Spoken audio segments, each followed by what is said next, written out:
नमस्कार दोस्तों, स्वागत है आपका आज के वीडियो में। आज बात करते हैं 11 जनवरी 2026 के करंट अफेयर्स के महत्वपूर्ण 10 प्रश्नों के बारे में, जो आपके एसएससी, यूपीएससी, आरपीएससी और स्टेट एग्जाम, जो भी कॉम्पिटिटिव एग्जाम होते हैं अन्य, जिसमें करंट अफेयर्स का पाठ्यक्रम सिलेबस दे रखा होता है, उसमें उपयोगी होंगे। डेली करंट अफेयर्स की क्लास है। शुरू करते हैं आज का सेशन। पहला प्रश्न देखिए, करंट अफेयर से संबंधित। हाल ही में 2025 का विश्व का सबसे सर्वश्रेष्ठ हवाई अड्डा किसे घोषित किया गया है?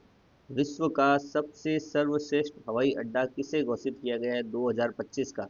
ऑप्शन नंबर ए, हमाद अंतर्राष्ट्रीय हवाई अड्डा। Option number B, Tokyo Haneda हवाई अड्डा। Option number C Changi airport. Option number D, Indira Gandhi airport. सर्वश्रेष्ठ जो है, सबसे अच्छा एयरपोर्ट किसे घोषित किया गया है? तो ऑप्शन नंबर सी पे टिक लगाइए। सही आंसर इसका चांगी एयरपोर्ट। चांगी एयरपोर्ट जो है उसको 2025 का सबसे बढ़िया वाला हवाई अड्डा घोषित किया गया है। तो सही आंसर है इसका चांगी एयरपोर्ट। है कहाँ पे? ये है सिंगापुर में। सिंगापुर में स्थित है चांगी एयरपोर्ट, जो विश्व का सर्वश्रेष्ठ, सबसे अच्छा वाला, सबसे बढ़िया वाला एयरपोर्ट घोषित हुआ है। अगला प्रश्न देखिए। उससे पहले एक जरूरी सूचना देखिए। जो भी ग्रेड थर्ड की तैयारी कर रहे हैं, जो 17 से 20 जनवरी के बीच में एग्जाम दे रहे हैं, राजस्थान थर्ड ग्रेड अध्यापक भर्ती रीट मेंस का, उनके लिए एक पीवाईक्यू मॉडल पेपर निकाल रखे हैं, जो हमारी वेबसाइट www.rjशिक्षाविजन.com पर उपलब्ध है।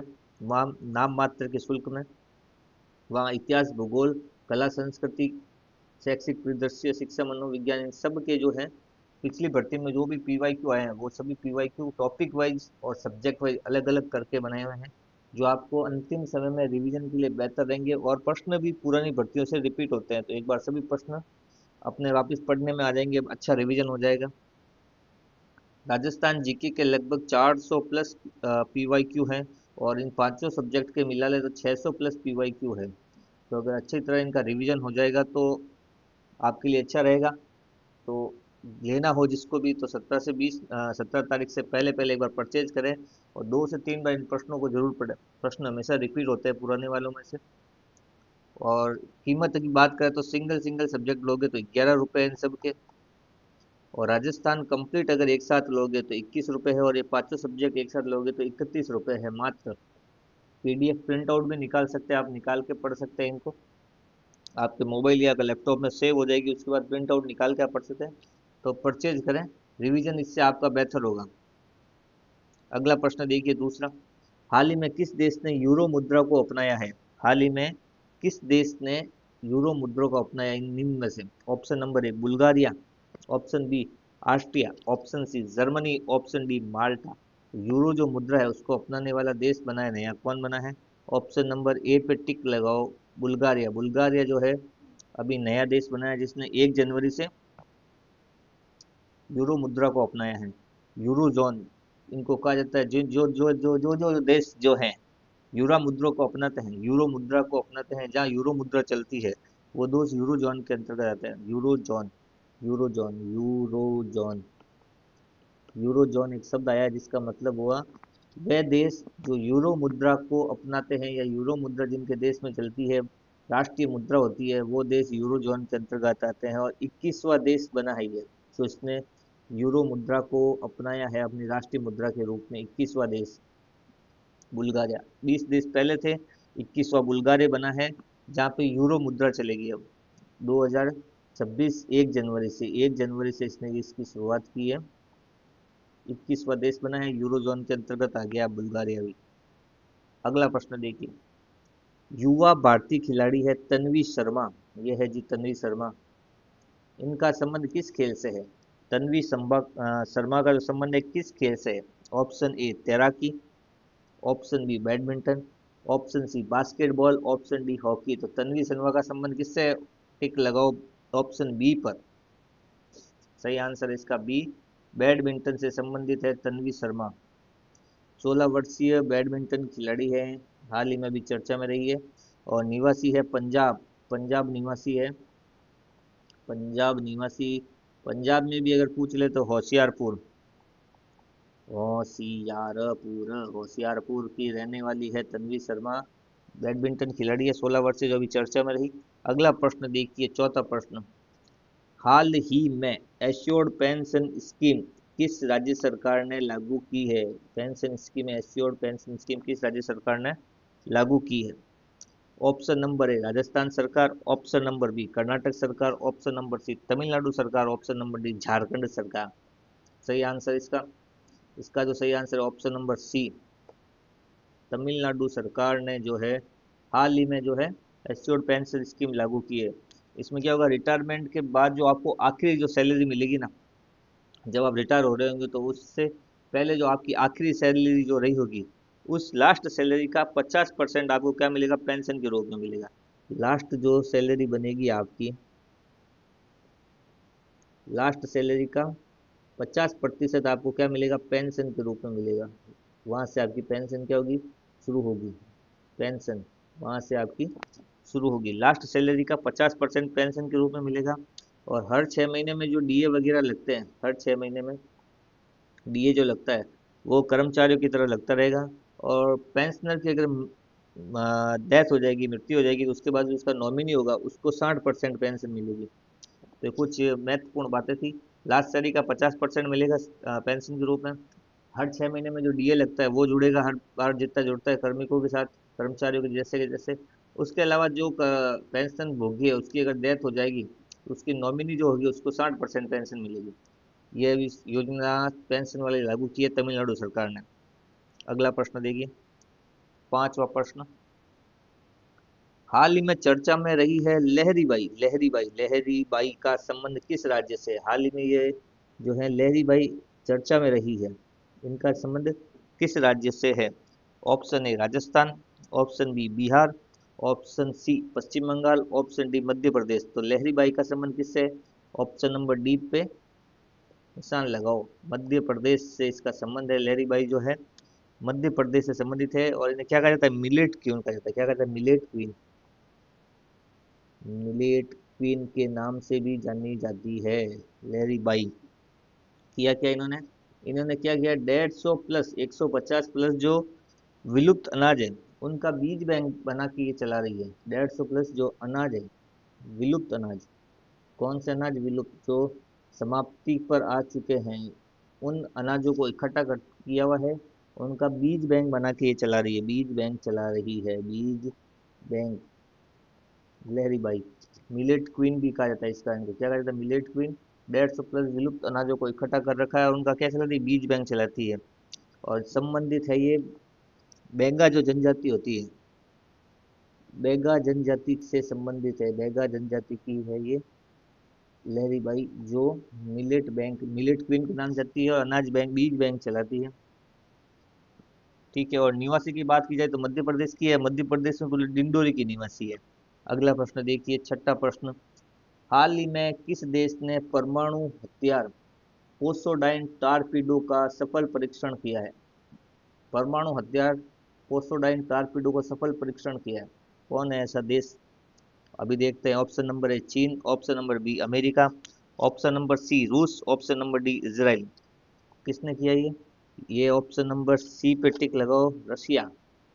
पुतिन साहब ने अभी हाल ही में इसका क्या किया है, सफल परीक्षण किया है परमाणु हथियार का। ये वो इस टाइप से होता है। ये क्या करता है, समुद्र में जो रिएक्टिविटी रेडियो एक्टिव लहरें पैदा करता है, उसके साथ क्या होता है, जिसके कारण जो किनारे पे बसे हुए शहर हैं, वो रहने लायक नहीं बचेंगे। इसका मतलब ये हुआ, जब ये भी हथियार यूज में लिया जाएगा, सफल परीक्षण तो इसका कर लिया, लेकिन जब भी ये हथियार यूज में लिया जाएगा, और इसको यूज में ले लिया, तो समुद्र के किनारे जो भी शहर बसे हुए हैं, जहाँ इसने चला दिया उस एरिया में, और जहाँ समुद्र के किनारे शहर बसे हुए हैं, वो शहर रहने लायक नहीं रहेंगे। रेडियो एक्टिव लहर इतनी पैदा हो जाएगी कि वो शहर रहने लायक नहीं रहेंगे। और इसे छोड़ा कैसे जाता है, पनडुब्बी के द्वारा इसको छोड़ा जाता है। दुनिया में ऐसा कोई दूसरा हथियार अभी तक है नहीं, रशिया ने अभी तक बनाया है, दुनिया में ऐसा कोई दूसरा हथियार भी नहीं है। और छोड़ा पनडुब्बी से जाता है, रेडियो एक्टिव लहरें उत्पन्न करता है, और समुद्र में चलने वाला हथियार है। अगला प्रश्न देखिए, सातवां प्रश्न।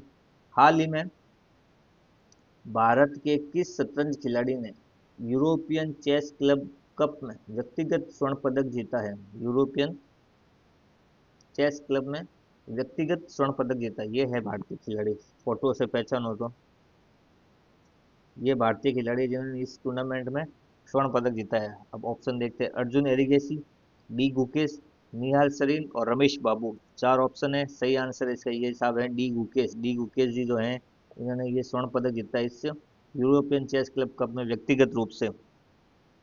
अगला प्रश्न देखिए, आठवां प्रश्न, किस भारतीय स्कीट निशानेबाज ने भारतीय नागरिकता छोड़कर कनाडा की नागरिकता ले ली है और वहां से अब ये खेलेंगे टूर्नामेंट। भारत में खेलते थे पहले निशानेबाजी में, स्कीट निशानेबाज थे, भारत की तो नागरिकता छोड़ दी है, अब भारत को छोड़ के चले गए हैं कनाडा, और कनाडा में अब ये करेंगे स्कीट निशानेबाजी में भाग लेंगे कनाडा की ओर से। तो कौन है ये खिलाड़ी भाई साहब? Option number A Saurabh Chaudhary, option number दे सुरुचि सिंह, ऑप्शन नंबर तीन Anant Jeet Singh Naruka, option number D Angad Veer Bajwa. तो ये बाजवा साहब जो हैं option number D Angad Veer Singh ji Bajwa, इन्होंने क्या किया, भारतीय नागरिकता छोड़ दी है, अब कनाडा चले गए और कनाडा से अब ये निशानेबाजी में वहां से पार्टिसिपेट करेंगे। अंतर्राष्ट्रीय स्तर पर किस पे करेंगे, कनाडा से। तो अब ये कनाडा से खेलेंगे, कनाडा की तरफ से प्रतिस्पर्धा में भाग लेंगे। और भारत की ओर से इनके क्या कीर्तिमान है, इन्होंने 2018 में एशियाई खेल हुए थे, एसीआई एशियाई खेल, एशियाई खेल में क्या जीता था इन्होंने, भारत का प्रतिनिधित्व किया था 2018 में। उसके बाद 2021 में टोक्यो ओलंपिक हुआ था, टोक्यो ओलंपिक, उसमें भी क्या किया था, भारत का प्रतिनिधित्व किया था। यानी अच्छे खिलाड़ी हैं, जब ओलंपिक और एशियाई गेम तक पहुंचे हैं। अब इन्होंने भारत की तो नागरिकता छोड़ दी है और कनाडा की तरफ से अब ये खेलेंगे। अगला प्रश्न देखिए, हाल ही में किसने निम्नलिखित में से किसने जो है रेबीज को नोटिफाइल बीमारी घोषित कर दिया है? रेबीज कुत्ते के काटने या अन्य जानवरों के काटने पर होने वाली बीमारी है।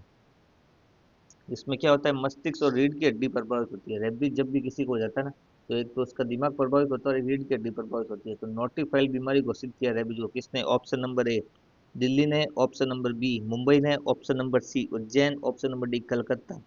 और रेबीज के काटने पर क्या प्रभावित होता है, मस्तिष्क और रीढ़ की हड्डी प्रभावित होती है। तो इसको जो नोटिफाइल बीमारी घोषित किया है, ऑप्शन नंबर ए पे टिक लगाओ आप लोगों, दिल्ली, दिल्ली ने जो है अभी हाल ही में इसको नोटिफाइल बीमारी घोषित किया है रेबीज को। और रेबीज को जड़ से खत्म करने के लिए अब क्या करेंगे, प्लान बनाए जाएंगे, प्रयास किए जाएंगे। अगला प्रश्न देखिए, 10वां प्रश्न, वेनेजुएला की नई कार्यवाहक राष्ट्रपति बनी है ये, वेनेजुएला की नई कार्यवाहक राष्ट्रपति बनी है, कौन है ये?